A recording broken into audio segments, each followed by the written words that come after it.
अगली जिज्ञासा गुरु चरणों में लेकर आ रही हैं कुमारी डॉक्टर अन्या जैन। नमोस्तु महाराज जी, मेरी जिज्ञासा है, आपने अपने जीवन में अनेक प्रकार के दिव्य अतिशय और अनुभूतियां प्राप्त की हैं, हम सभी को बताने की कृपा करें। और एक साथ कैसे बताएं हम सारे? कुछ बताने की कृपा करें। अतिशय। ओम नमः शिवाय। को कहाँ का सुना है ये पहले बताओ। अब 2,000 अतिशय देखे तुम लोगों को, कहाँ का सुनाओ बताओ। द्रोणगिरी का सुनाओ, जो सोनागिरी का सुनाओ, चांदखेड़ी का सुनाओ, सम्य शिखर जी का सुनाओ, चौलेश्वर का सुनाओ, केकड़ी का सुनाओ, झांसी का सुनाओ, बरवा सागर का सुनाओ, कहाँ का सुनाओ, पावाजी का सुनाओ। अरे द्रोणगिरी का तो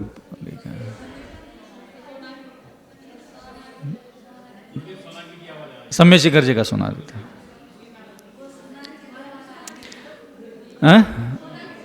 सोनागिरी का बहुत लंबे चौड़े है, कभी और सुना देते हैं। सुना देंगे, 2-3 सुना देंगे, ठीक है। 2010 में मेरा चातुर्मास हुआ था पावाजी में। पावाजी के चातुर्मास के बाद मेरा विहार हुआ था सम्य शिखर जी के लिए। लगभग 1 आध महीना विहार करके मैं वहाँ पहुँच गया था। तो मुझे ज़्यादा नॉलेज नहीं था कि कहाँ कैसा क्या है वहाँ। बहुत पहले कभी गया था बचपन में, तो लेकिन याद नहीं था वहाँ का लोकेशन विकेशन कुछ भी ऐसा। तो वहाँ गुनायतन के पीछे एक कमरा लेकर के वही आहारचर्या हुई थी हमारी पीछे, और शाम को पहुँचे थे। सुबह आहार हमने नीचे हुए। आहार के जस्ट बाद दोपहर के समय में, नहीं हम सुबह पहुँचे थे, सुबह आहार हुए थे और दोपहर में निकले तुरंत ही। दोपहर ऊपर चढ़ गए पहाड़ चढ़ने के लिए। शायद 1 रात रुके थे कि मुझे याद नहीं इतना सारा कंफर्म, लेकिन हम निकला था मैं आहारचर्या के बाद। आहारचर्या के बाद मैं निकला तो किसी को मैंने पूछा भाई ये पहाड़ कहाँ से चालू होता है, कैसा होता है। तो जो साथ 1 आध 2 लोग चल रहे थे उन्होंने बताया कि नहीं, विमल सागर महाराज जी की छतरी, उसके बाद पहाड़ चालू हो जाएगा। मैंने कहा चलो चलते हैं। तो उस समय में ज़्यादा किसी से कोई ज़्यादा बोलना चलना मेरा होता नहीं था, और दिमाग में ये धुन सवार होता था कि मुझे परमात्मा की प्राप्ति करना है, भगवान को देखना है, सारे दिव्यता देखने की। मुझे उस समय वही उसी चीज़ का नशा रहता था ज़्यादा। तो मुझे चलते चलते छतरी के आगे निकलने के बाद मुझे ऐसा लगा कि चढ़ान आने लगा। तो मुझे लगा कि भाई ये पहाड़ अब यहाँ से शुरू हो जाएगा। पहले ऐसे टर्न आ गया, तो मैं वहाँ बैठ गया नीचे। अकेला ही था, जो साथ में चल रहे थे उनको मैं आगे पीछे कर देता था, भाई शांति से चलने दो, मुझे सोचना समझने में डिस्टर्ब होता था। तो वहाँ बैठा आँख बंद करके, और मैंने पार्श्वनाथ भगवान को याद किया, और मैंने पार्श्वनाथ भगवान को कहा कि हे पार्श्वनाथ भगवान, मैं इतनी दूर की यात्रा करके सिर्फ आपके दिव्य दर्शन करने के लिए मैं यहाँ आया हूँ, और मैं अभी पहाड़ चढ़ूंगा तो सही, लेकिन पहाड़ से मैं उतरूंगा तब जब आपके दिव्य दर्शन मुझे होंगे। मुझे नहीं पता, मैं अनंत काल से संसार भवभ्रमण में भटक रहा हूँ, न जाने कितनी बार मुनि बना, कितनी बार साधना की, लेकिन तेरी दिव्य अनुभूतियों का अनुभव नहीं होने के कारण, तेरी कृपा नहीं होने के कारण ही मेरे कभी मुक्ति नहीं हुई। अब चाहे मेरे प्राण चले जाएं, चाहे जीवन मेरा यहाँ व्यतीत हो जाए, मैं उतरूंगा तभी पहाड़ से जब आपके दिव्य दर्शन हो। तो ऐसा संकल्प लेकर के कायासर करके मैं ऊपर चढ़ा। रात्रि विश्राम मैंने चोपड़ा कुंड में किया। चोपड़ा कुंड में रात्रि विश्राम करने के बाद वहाँ से सुबह वहाँ के मैनेजर थे एक वसंत नाम के, तो उनको पूछा भाई यहाँ से पार्श्वनाथ टोक किसी ने सुनाया था कि बीच वाला रास्ता भी। मैंने कहा बीच वाला रास्ता बताओ। तो मैं बीच वाले रास्ते से सीधा पार्श्वनाथ टोक पे गया, दर्शन वर्शन किए, वहाँ बैठा रहा, वहाँ भी कुछ संकल्प लिए, और आहारचर्या के लिए मैं वापस आया उसी चोपड़ा कुंड में। अब मेरा लगभग 57-58 दिन तक मैं पहाड़ पे रहा, और मैं पूरे 57-58 दिन तक किसी भी टोक पे कभी नहीं गया। मेरा एक ही काम था, सीधा पार्श्वनाथ टोक के नीचे जो गुफा है, मैं वही 22 घंटे 23 घंटे वही रुकता था, और वहाँ से सीधा सुबह वापस आता था। रास्ते में नाला पड़ता था, वहाँ लोगों का शौचादि क्रिया करके फिर मैं आकर के चोपड़ा कुंड में आहारचर्या करता था। फिर आहारचर्या करके मैं वापस पार्श्वनाथ टोक पे जाता था। यही मेरा रूटीन था, और मैं वही गुफा में बैठ करके दिन भर पार्श्वनाथ भगवान की आराधना साधना जो भी मेरे से बनता था वो सब करता था वहाँ। लगभग मुझे 20-21 दिन हो गए होंगे शुरू से लेकर के, मतलब शुरुआत से। तो वहाँ क्या था कि इतनी भयानक ठंड थी कि वहाँ जितने भी स्टाफ थे चोपड़ा कुंड के हो चाहे पार्श्वनाथ टोक पे आसपास के, वो सब उधर जल मंदिर में जाते थे रात्रि विश्राम के लिए। वहाँ ठंडी में कोई खड़ा भी नहीं रह सकता था, इतनी भयानक ठंडी होती थी कि अगर मैं गुफा के बाहर थोड़ा सा भी खड़ा रहूं तो खड़ा नहीं रह सकता था, या तो गिर जाऊंगा या फिर बैठ करके रेंग रेंग करके जाना पड़ता था। तो रात्रि में 11 साढ़े 11 बजे लघु शंका के लिए मैं गुफा से नीचे आया, और वो भी सीढ़ी बिल्कुल बैठ करके उतरते थे, जैसे बूढ़े लोग खिसक के चलते ना, ऐसे एक कैसे एकदम खड़े तो हो ही नहीं सकते थे वहाँ, तो बैठ के खिसकते कैसे सीढ़ी पूरी उतर करके वहाँ से नीचे आ करके फिर मैं ऊपर जा करके गुफा में बैठ गया। गुफा में बैठ गया तो मुझे लगा कि चलो 11 साढ़े 11 12 तो बज ही गए, आराम कर लेते हैं, फिर जल्दी उठना भी है। लेट गया, लेटने के लिए भी वहाँ एक स्टेनलेस स्टील की चौकी रहती थी 2.5-3 फुट की, बस उसी पे बैठता था, उसी पे मैं लेटता था। 2-4-5 मिनट ही हुए होंगे, इधर से उधर से करवट थोड़ा सा बदल दी, मुझे लगा कि नींद आने वाली नहीं है, ठंडी बहुत थी, तो मैं उठ के बैठ गया। तो अब ऐसे नॉर्मली बैठता था, उसी चौकी पर बैठना था तो कोई दिक्कत ही नहीं, ऐसे बैठ गए शांति से। जब बैठ गए मैं तो अचानक जैसे विजन मतलब समझते हैं आप लोग, बैठे ऐसे आंखों के सामने ना जैसे टीवी चलती है ना, टीवी की स्क्रीन चलती है, ऐसे वो चलने लगा। तो मेरे को क्या होता था, कभी भी मुझे ऐसा चीज़ें दिखने, इसके पहले भी हज़ारों बार देखा था ऐसे विज़न, तो मुझे लगा कि अब भगवान जी कुछ दिखा रहे हैं आज, चलो मैं सावधान होकर के वही बैठ गया, और वो जो दृश्य था वो मैं वहाँ बैठ करके ऐसे देखने लगा।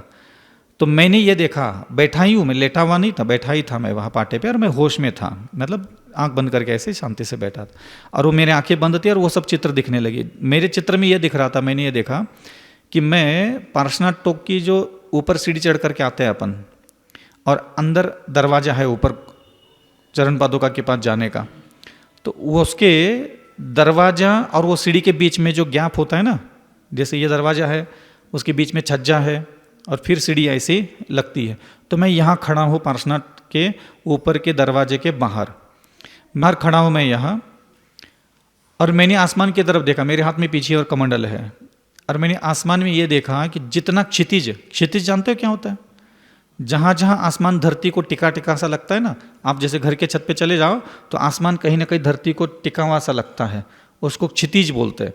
तो उतना बड़ा चंद्रमा था आसमान में, और मैं वहाँ खड़ा रह करके ऐसा सोच रहा हूँ, इतना बड़ा कोई चंद्रमा थोड़ी ना होता है, पूरा आसमान भरा पड़ा है चंद्रमा से, इधर देखा तो भी चंद्रमा है, मतलब एक ही चंद्रमा पूरे आसमान में। मैंने कहा इतना कौन सा बड़ा चंद्रमा होता है, मैं हूँ कहाँ आखिर। तो मैं ऐसा सोच ही रहा था कि मैं कहाँ हूँ, तो पीछे मैंने देख लिया, ये तो पार्श्वनाथ का, मतलब मैं जहाँ बैठता हूँ उसके ऊपर वाला ही हिस्सा है। तो फिर मैं वहाँ खड़ा रहा, और अचानक मैं आसमान में उड़ने लगा, ऊपर जाने लगा। अब मैं ये सोच रहा हूँ कि मैं जा कहाँ रहा हूँ, ले कहाँ जा रहे हैं मुझे ये लोग। तब मैंने आसमान की तरफ देखा, तो जैसे जैसे मैं ऊपर चढ़ रहा था, ऊपर आसमान में जा रहा था, वैसे वैसे चंद्रमा सिकुड़ करके छोटा होता चला जा रहा है। मैंने कहा ये गजब की लीला है, जबकि नीचे रहता था तब छोटा दिखना चाहिए था, और ऊपर जाऊंगा तो चंद्रमा बड़ा होना चाहिए था। मैं ऊपर जा रहा हूँ और ये चंद्रमा छोटा, और चंद्रमा एक कोने में आकर के वो भी बहुत बड़ा दिख रहा था, ऐसे आधा आसमान भर करके। तो चंद्रमा एक तरफ मैंने देखा, और जब ऊपर जाते मैं एक जगह रुक गया। मैंने सोचा अरे मैं यहाँ रुक गए, यहाँ क्या है, आसपास देखा तो कुछ था नहीं, खाली था, वो पूरा अंधकार जैसा, पूरा आसमान में कुछ हुआ ही नहीं हुआ। तो अचानक क्या हो गया, मेरे सामने 2 पैर ऐसे आ गए। पैर का मतलब ये वाला हिस्सा है ना, इसके नीचे का, इसके नीचे के दोनों पैर थे ऐसे, और वो जीवित व्यक्ति के पैर थे, मतलब ऐसा नहीं कि कोई लकड़ी था, पाषाण था, नहीं, जीवित व्यक्ति के पैर थे वो। और उनकी उंगलियां जैसे जमीन पर अपन पैर रखते हैं तो हल्की सी उंगलियां हिलती रहती है, अनजाने में ही से, बिना बुद्धि के, तो ऐसे उनकी वह उंगलियां हिल रही थी। तो मैं यहाँ नीचे था, नीचे से उड़ करके थोड़ा सा और ऊपर आया आसमान में ही, और आ करके जब मैंने उनकी छोटी उंगली के बगल में खड़ा हो गया। अब जब मैं वहाँ खड़ा हो गया उनके पैर के बगल में जस्ट, तब उनकी छोटी उंगली को स्पर्श करने के लिए मैंने हाथ आगे किया। तो जैसे मैं खड़ा था, खड़ा होने के बाद भी ये हाथ मेरा ऐसा किया, तो भी उनकी छोटी उंगली इतनी मोटी और बड़ी थी कि मेरे हाथ यहाँ तक नहीं पहुँचा, तो मुझे छलांग लगानी पड़ी। और छलांग लगा करके मैंने यहाँ मुश्किल से यहाँ नाखून के अगल बगल में उनकी उंगली को स्पर्श किया। जैसे जीवित, अभी जैसे मैंने अपना हाथ इस पैर को टच किया, जो मुझे फील हुआ वही जीवित मुनि महाराज थे, जो कुछ भी पैर थे उनके मैंने वहाँ चरण स्पर्श किया। फिर मैं वहाँ आसमान में बैठ भी गया, बैठ करके उनको फिर नमस्कार किया। जब मैं पीछे से नमस्कार करके पीछे ऐसे किनारे रख दिया, अब वो आसमान में सब हो रहा था, मतलब बैठ भी रहा था, पीछे भी वही लटक रही थी। अब उतने में मेरे हाथ में गुलाब का या कमल का फूल आया। लाल कलर का फूल था ये पता चला, और फिर मैंने वो उठाया और उसको ऐसे भगवान जी के पैर पर छलांग लगा करके रख दिया। अब वो रखने के बाद मैं फिर नीचे आ गया, फिर मैंने भगवान से प्रार्थना की, भगवान आपने मुझे दर्शन दिए, लेकिन मैं आपके दोनों चरण के दर्शन प्राप्त करके तो मैं धन्य हो गया, लेकिन फिर भी मैं चाहता हूँ आपकी पूर्ण दिगंबर मुद्रा के मैं दर्शन करना चाहता हूँ, मैं उसके बिना यहाँ से नहीं जाऊँगा। तो जो अंदर के पीड़ा थी, मेरी भावनाएं थी, मैंने वहाँ व्यक्त की। उतने में 1-2-4 सेकंड तक तो कुछ नहीं हुआ। 2-4 सेकंड के बाद क्या होने लगा, जैसे कभी कभी बाहर रोड पर कोहरा छाता है तो कोहरे के कारण सामने वाली चीज़ दिखना बंद हो जाती है। ऐसे यहाँ भगवान जो भी वहाँ खड़े थे मुनि महाराज, क्योंकि उनके पैर थे इतने बड़े, आधा हॉल भर जाए इतना तो पैर ही थे उनके। उंगलियाँ इसी मोटी मोटी, छोटी उंगली होगी इतनी मोटी और इतनी 8-10 फुट की ऊंची। अब बाकी का देख लो उंगलियाँ कितनी मोटी होगी और उनके पंजा कितना बड़ा होगा फिर। और वो ऐसा लगने लगा जैसे यहाँ से बादल हटने लगे, जैसे ये पिंडली का हिस्सा पहले खुल गया, फिर घुटने के पास के बादल हट गए, बादल हटते चले जा रहे हैं नीचे से ऊपर तक, और उनका पूरा दिगंबर मुद्रा जो है मेरे सामने प्रकट होती चली जा रही है। और कमर तक आ गया, कमर के बाद छाती, छाती खुल गया, फिर गर्दन, गर्दन के बाद फिर चेहरा पूरा का पूरा। क्या गजब के दिगंबर मुद्रा थी, ना पीछी थी, ना कमंडल था, ना दाढ़ी थी, ना मूछे थी। ऐसा चमकता हुआ दमकता हुआ गोल चेहरा, हाँ मतलब ये हाथ में भी ना समा पाए मेरे तो चेहरा, तो इतना बड़ा चेहरा, आंखें होगी इतनी बड़ी जितनी ये टेबल रखी, इससे भी बड़ी आंखें होगी उनकी तो। और पूरा ऐसे दोनों हाथ लटका करके ऐसे सामने देख करके खड़े हैं, और मैं उनके पैर के नीचे चावल के दाने के बराबर हूँ। हाँ इतना ही छोटा था बस मैं। और वहाँ से जैसे वो सारे बादल हटते चले गए, और जब उनका पूर्ण दिगंबर मुद्रा मेरे सामने आकर के प्रकट हो गया, तो मैंने बहुत जोर से नमोस्तु पार्श्वनाथ भगवान करके जयकारा लगाया, मतलब नमोस्तु बोला था, नमोस्तु पार्श्वनाथ भगवान ऐसा करके पीछे हाथ में लेकर के जोर से चिल्लाया। और जब चिल्ला रहे तो वो आंखें खुली थी उनकी, बिल्कुल काले काली आंखें ऐसे बाहर निकली हुई, और ऐसे शांत मुद्रा में खड़े थे। और जैसे मैंने चिल्लाया वो नीचे मुड़ करके ऐसे मुंडी करके नीचे देख लिया उन्होंने, और उनकी आंखें और मेरी आंखें आपस में टकरा गई, और फिर से उनकी चेहरे से स्माइल आ गई बाहर, हल्का सा मंद मुस्कान, ना ओठ खुले ना दांत दिखे, कुछ भी नहीं, बस हल्का सा ऐसा स्माइल हुआ। और ये दाया वाला हाथ था उनका ऐसा ऊपर, बिल्कुल आराम से जैसे पहाड़ उठता है ना, ऐसा लग रहा था बहुत बड़ा पहाड़ उठ कर आए। तो पूरा ऐसे हाथ उठा करके ऐसे करके आशीर्वाद दिए और वो गायब हो गए। ये मैंने पार्श्वनाथ टोक में अतिशय देखा। और जब वो दृश्य खत्म हो गया तो मैं हिल के खड़ा हो गया, तो ऐसे ठंडी में भी वहाँ मुझे पसीने छूट गए थे।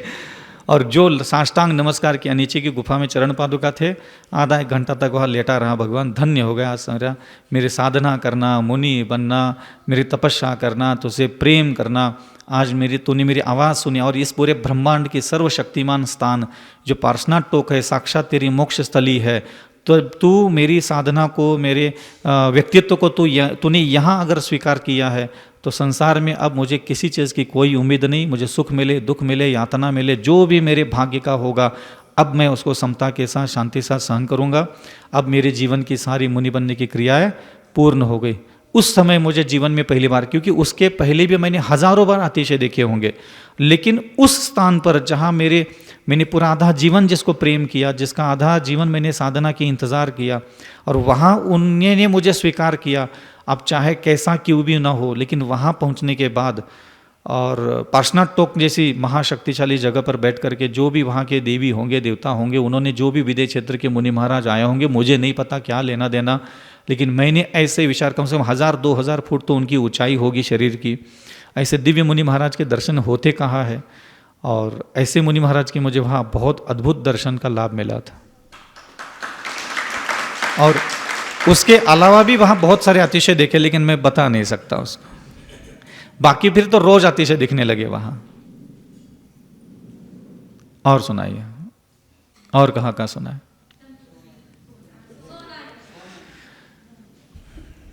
सोनागिरी का थोड़ा लंबा चौड़ा है, ज़्यादा है। चांदखेड़ी का एक सुना देता हूँ, फिर छोड़ देते हैं।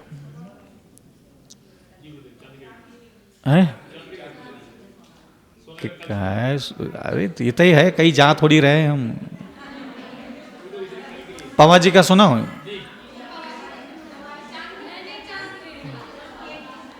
हाँ, चांदखेड़ी का सुना।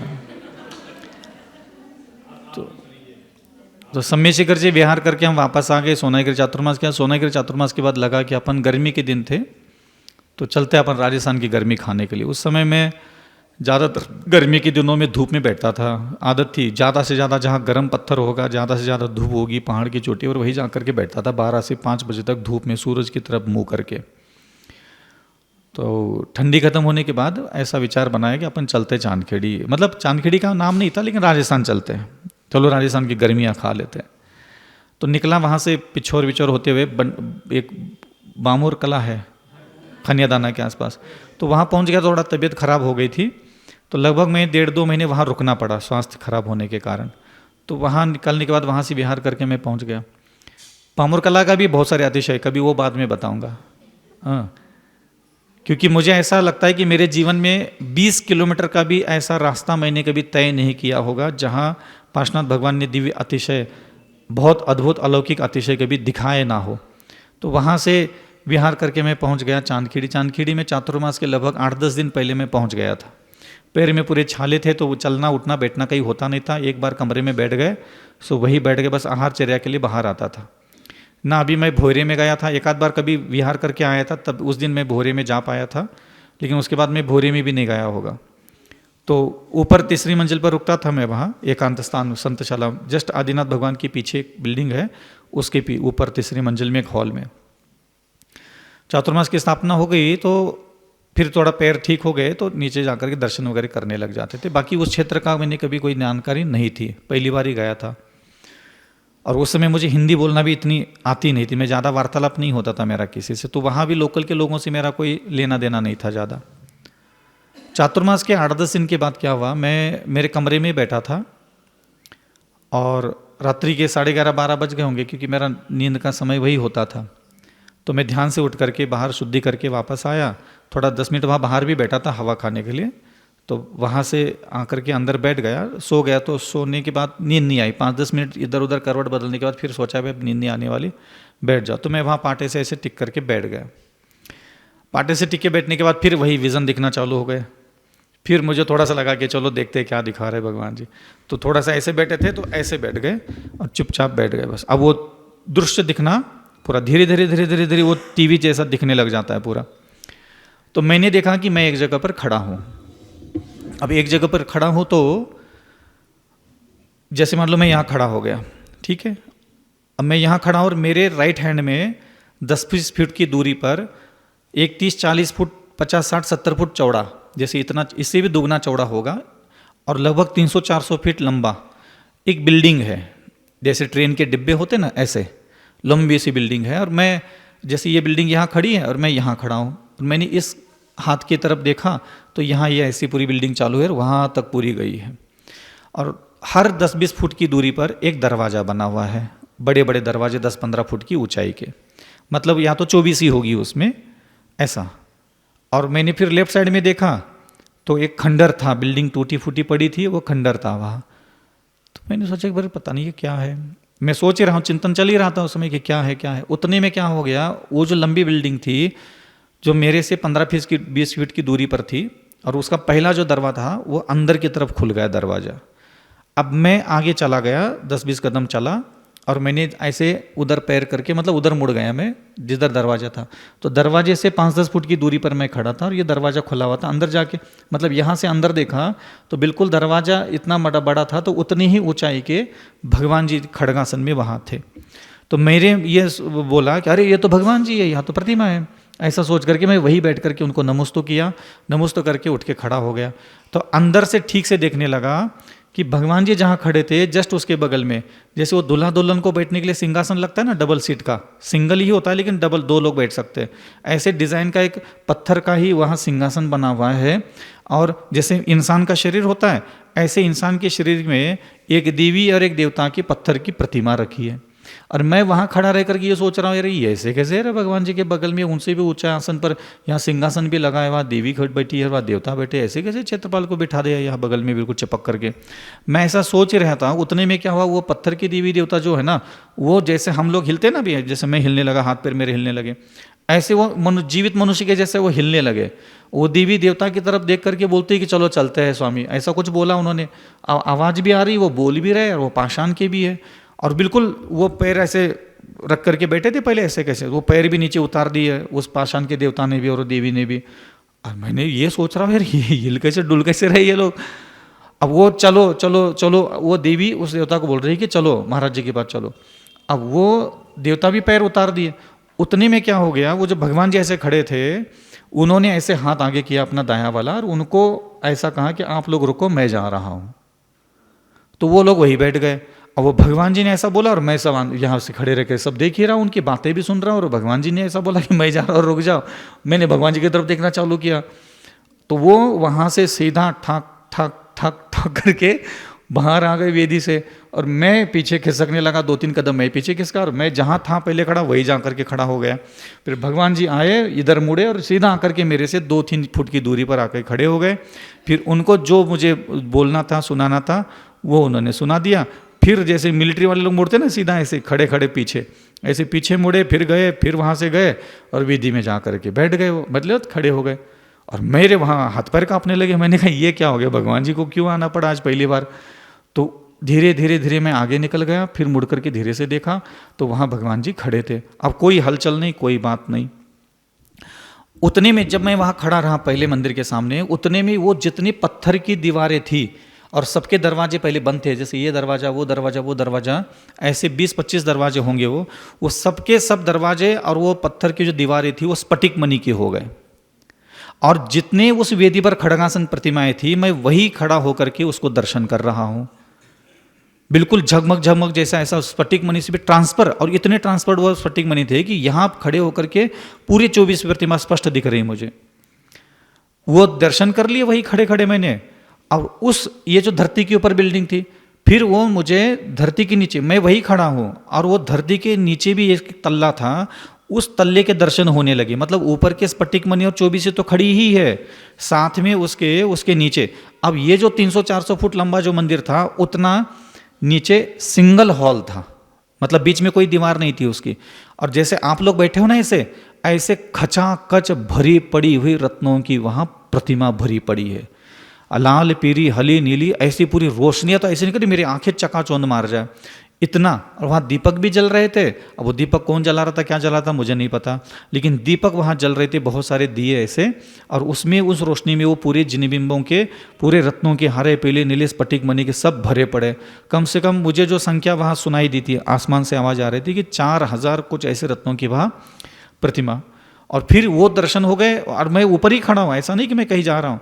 वही से सिंगल मंजिल भी दिख रही है, सेकंड मंजिल भी दिख रही है, थर्ड मंजिल पे लेके गए वो मुझे, मतलब वही ऊपर से दिख रहा था। तो वहाँ से वो भी लंबा हॉल था, लेकिन वो पूरा आधा मिट्टी से भरा पड़ा है।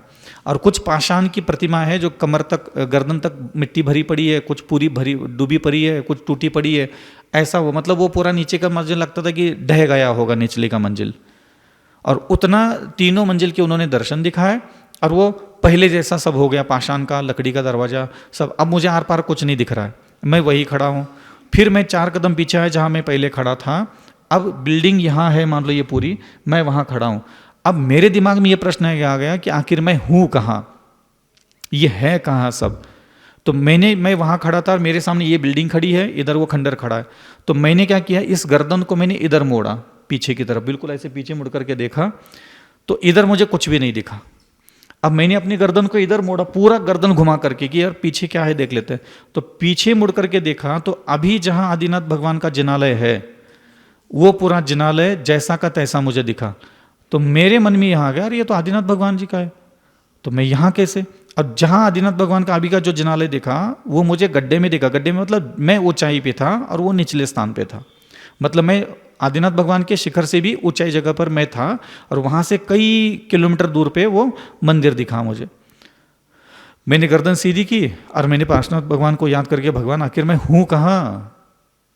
तो जो आकाशवाणियाँ पहले भी 2-3 बार कुछ बातें बताने के लिए जैसे आकाशवाणी की आवाज़ आई थी, मैं वो बातें नहीं बता सकता, लेकिन ये बात बता सकता हूँ। अंत में जो आकाशवाणी हुई उसमें एक अक्षर बस बोला गया, 6, मतलब 6 शब्द ऐसा बोला, 6 मतलब 5 और 6 का मतलब 2। और वो आवाज़ भी बंद हो गई और वो मेरा विज़न दिखना बंद हो गया। जब मैं नॉर्मल हो गया वहाँ बैठे बैठे, तो मैंने उसको बाहर गया, थोड़ा बॉडी में हीट बढ़ गई थी, बाहर गया हवा खाने के लिए। तो मैंने पूरा जो विज़न दिखा था ना एक बार रिवाइंड किया मैंने अपने माइंड से कि मैंने आज क्या क्या क्या क्या देखा। अंदर आकर के लेट गया, नींद लग गई। सुबह सामायिक वगैरह सब हो गई। सुबह 6:30 बजे के लगभग महावीर कागला करके एक व्यक्ति आते थे लोग सुबह शुद्धि के लिए जाने के लिए। तो आए तो चलते चलते चलते मैंने रात की बात उनको ऐसे कान पे डाल दी। मैंने कहा ऐसा कोई मंदिर बताओ 300-400 फुट लंबा, पत्थर का बना हुआ, लकड़ी के ऊपर 24 ऐसा वैसा, और आदिनाथ भगवान का मंदिर से लगभग ऐसा ऐसे 25-30 किलोमीटर दूर पे होना चाहिए। अब वो क्या था, रात में जो 6 शब्द सुना दिया था वो मुझे नहीं पता था कि 6 का मतलब क्या होता है। तो मैं अभी सस्पेंस में था। तो उन्होंने मना किया कि महाराज आप जैसा कह रहे हैं वैसा आसपास कुछ है नहीं, चलो देखते हैं। मैंने कहा यार कुछ भ्रम हुआ होगा, लेकिन मेरे को पता था कि मेरे प्रभु मुझे कभी इधर उधर की चीज़ कभी दिखाते नहीं है। 10-15 दिन हो गए। 10-15 दिन बाद क्या हुआ, एक व्यक्ति आया मेरे पास, उनका नाम था भगवान स्वरूप अग्रवाल, वो चांदखेड़ी के रहने वाले थे। वो आए और वो मुझे बोलने लगे कि महाराज आपने महावीर कागला जी को क्या बोला, क्या बात हुई आपकी। मैंने कहा भाई रोज़ आता है, अब किस दिन की क्या बात हुई तुम पूछो तो मैं बताऊँ तुम्हें। तो बोले आपने कुछ मंदिर देखे। तो मैंने कहा यार मैंने तो महावीर को मना किया था किसी को बताने के लिए, आपको क्यों बताया। तो बोले महाराज छोड़ दो सर बातें, आप तो बताओ क्या दे देखा। मैंने उनको सारी बातें बताई ऐसा ऐसा। तो तब तक 15 दिन में क्या किया था, मैंने ये कंक्लूजन निकाला था कि हो ना हो, तो उसका पूरा नक्शा निकाला था मैंने कि मैं यहाँ खड़ा हूँ, मेरे सामने ये मंदिर है, ये इधर खंडर है, मैंने इस गर्दन से इधर मुड़ करके देखा और यहाँ आदिनाथ जिनालय देखा। मतलब यहाँ आदिनाथ जिनालय है तो मंदिर ना इधर है ना मंदिर इधर है ना मंदिर इधर है, मंदिर होना चाहिए इस कोने में, क्योंकि इस कोने में खड़ा रहूंगा तभी मैं बाएं कंधे से मुड़ करके देखूंगा तो ये जिनालय दिखेगा। तो इतना तो मैंने नक्शा निकाल के दिखा था कागज पर। तो वो कागज का नक्शा मैंने निकाल दिया, भाई देख ये है आदिनाथ जिनालय। अगर मैं यहाँ होता मंदिर के इस दिशा में और इधर मुड़ के देखता तो ये मंदिर मुझे यहाँ नहीं दिखता। अगर मैं मंदिर की साइड इधर होता और मैं पीछे मुड़ करके देखता तो आदिनाथ जिनालय नहीं दिखता। इस कंधे से मुड़ने के बाद अगर आदिनाथ जिनालय देखा है मतलब मैं मंदिर के राइट साइड में होऊंगा तभी मुझे दिखा, और इस साइड में ऐसा ऐसे कोई ना कोई जगह होना चाहिए।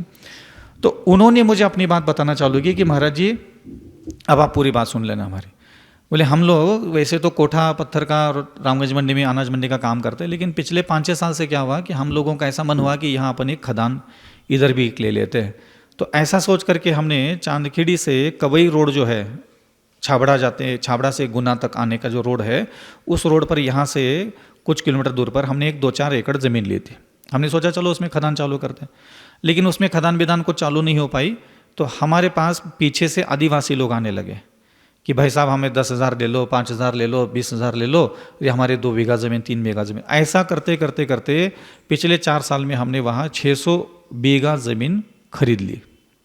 वो पड़ी है, वो पूरा पहाड़ है, जंगल है, उधर पैदल भी नहीं चल सकते, इतने बड़े बड़े टेकड़ियाँ बिकड़ियाँ सब जंगल ही हमारा झुरगुट भरा पड़ा।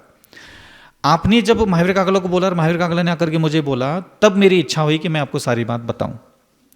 हुआ ये महाराज कि जब ज़मीन खरीद करके लगभग चल रहा था, कोई आज आ रहा है कोई कल आ रहा है, हम 10-20 हज़ार दे करके 2-2 बीघा ज़मीन उसकी ले रहे थे, जो भी कुछ उनका सिस्टम होगा लेते चले गए होंगे। जब हमने देखा कि 50-100 एकड़ ज़मीन ऐसी थी, उसमें बीघा ज़मीन ऐसी थी कि जो समतल थी जिसमें हम फसल उगा सकते थे, पहले से वो आदिवासी लोग भी उगाते थे उसमें।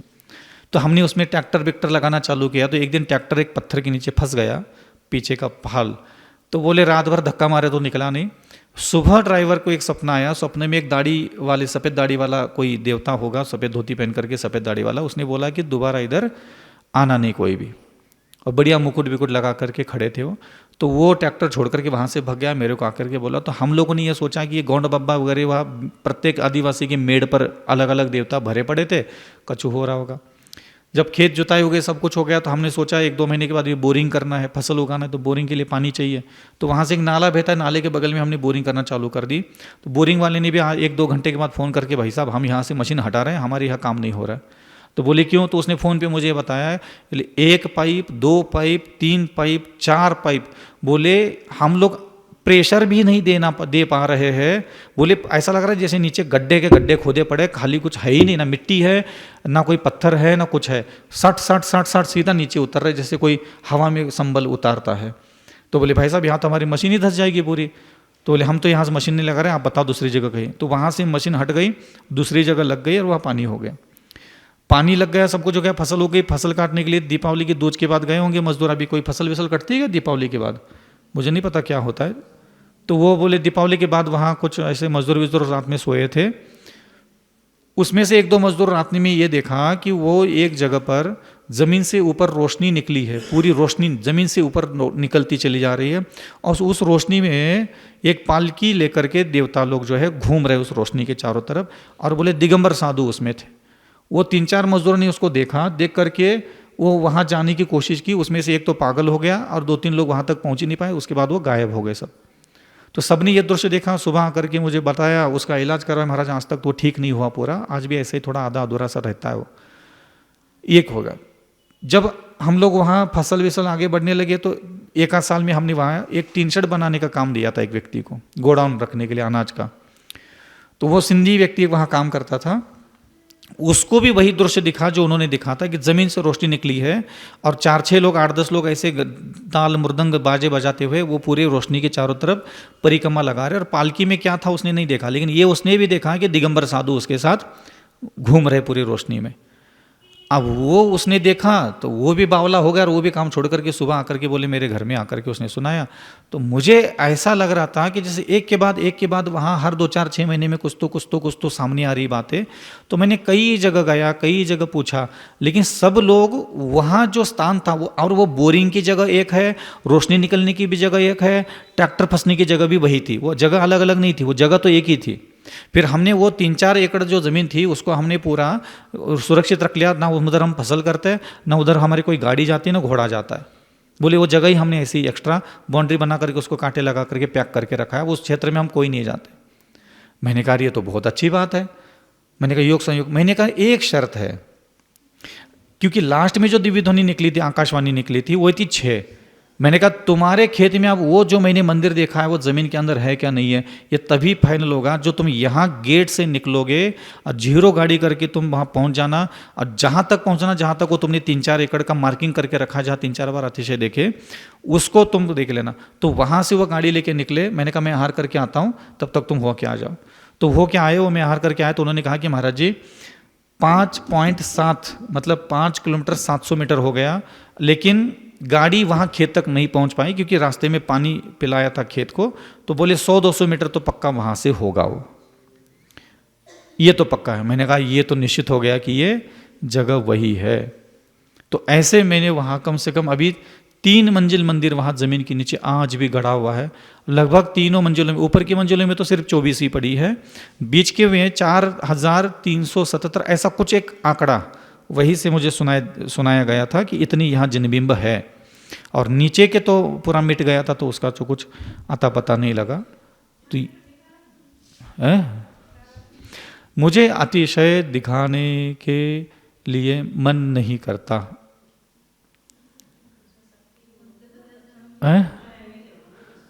अरे रे, सामने बैठने वाले बाबा को तो कोई देखता नहीं है, अभी तक मंदिर ही निकालने होते। मैं द्रोणगिरी में निकाल चुका होता, पावाजी में निकाल चुका होता, सोनागिरी में निकाल चुका होता, चांदखेड़ी में भी इतना, चांदखेड़ी में तो जितने चाहे 2-4-5 और मंदिर थे दिखे थे। और चातुर्मास तो अभी शुरुआत हुआ है, पूरे चातुर्मास के अतिशय तो मैंने सुना ही नहीं है। नहीं तो वो तो आदिवासी भगवान के नीचे रखे हुए थे ना, रखे थे, वो तो पहले से ही रखे थे। वो तो पूजा पाठ करते थे ना, उनकी चाबी थी गुफा की एक श्रावक के पास, वो तो साल में 1-2 बार जा करके वहाँ पूजा पाठ करके आ जाते थे वो लोग। वो तो रखी रखाई थे वहाँ। आओ चलो आचार्य गुरुदेव की अनुमति ले आओ, निकाल के खड़ा कर देते हैं। बहुत देखे माते, बहुत देखे। जिनेंद्र भगवान के शासन में इतनी अतिशय है, आप लोग सोच नहीं सकते।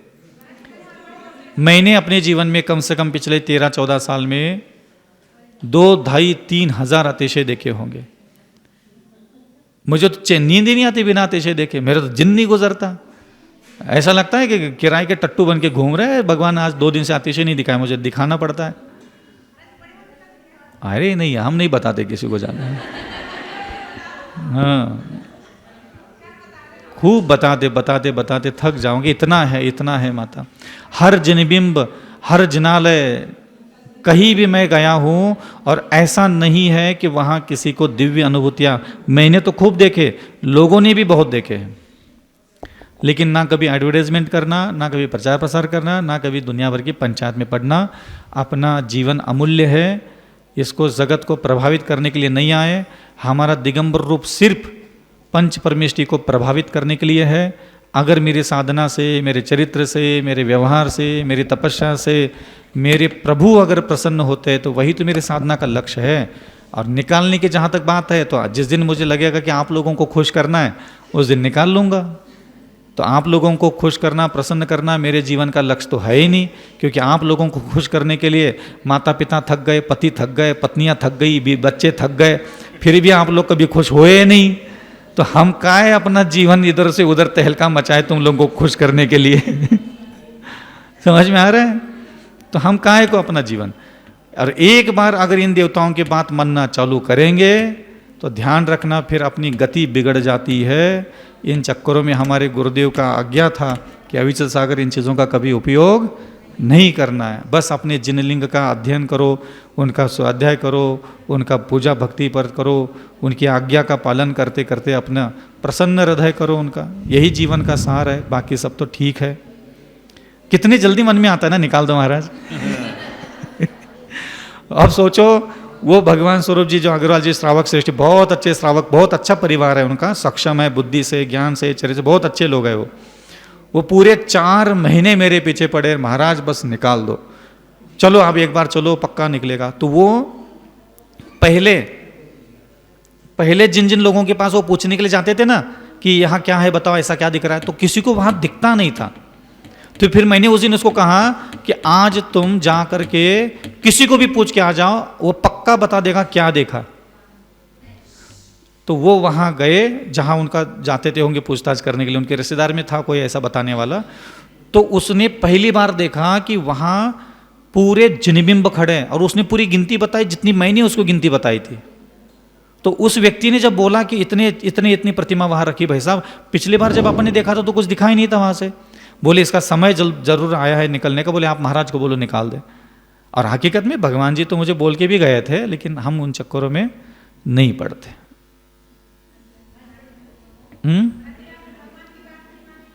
भगवान की बात नहीं मानी देखो माते, ये लालच होता है।